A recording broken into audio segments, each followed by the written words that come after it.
Hello guys! Ito po, ituturo ko sa inyo kung paano po basahin ng Japanese ang Asian countries. Na bago po ang pangalan pag binibigkas ng mga Hapon. Ito po, ituturo ko po sa inyo. Sa Asia muna tayo. Continent of Asia. Asian Ito po. Japan. Ito po yung Japan. Diba? Nihon. Nihon ang tawag nila. Dito naman po sa ito. Republic of Korea. Ito. Seoul. Ito. Tawag naman is Kangkoku. Korea naman yun.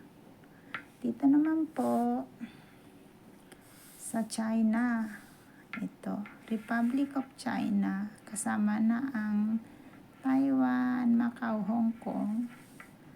Itong kulay dilaw na to. Tawag po ay Chugoku.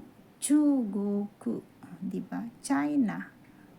Ibang-iba, diba? Chugoku. Sa atin naman, maiintindihan kasi, pero ang bago lang ay ang spelling. Philippine, maintindihan mo. Pero dito rin sa Thailand, parang pinaikli lang is Thai. Yan. Itong Vietnam din is Vietnam. Yung Laos, Raos. Yung Bhutan. Yung Myanmar, pinaigsi Myanmar. Itong Bangladesh.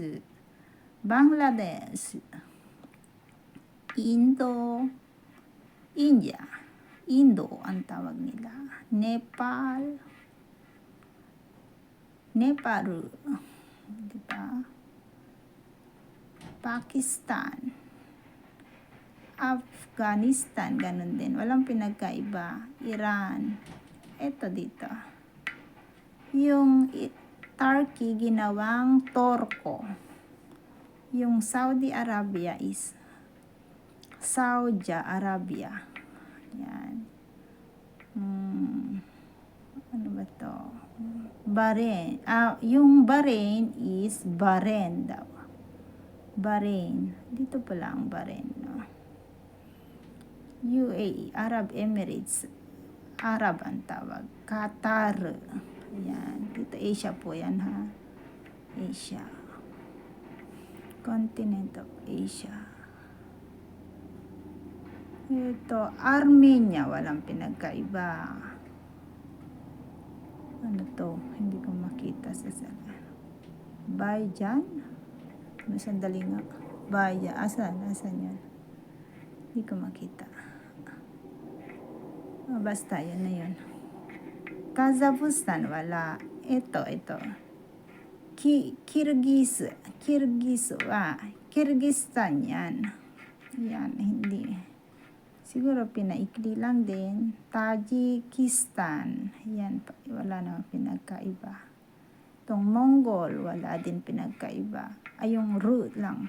Mongol. Bigkas lang. Saka spelling. Sa iba naman, yung Ukraine, dito naman sa Asia plus Europe, dito sa taas, hawak na yung continent ng sa Europe na siguro to. Ukraine ang tawag. Ukraina. Yung Europe is Europa.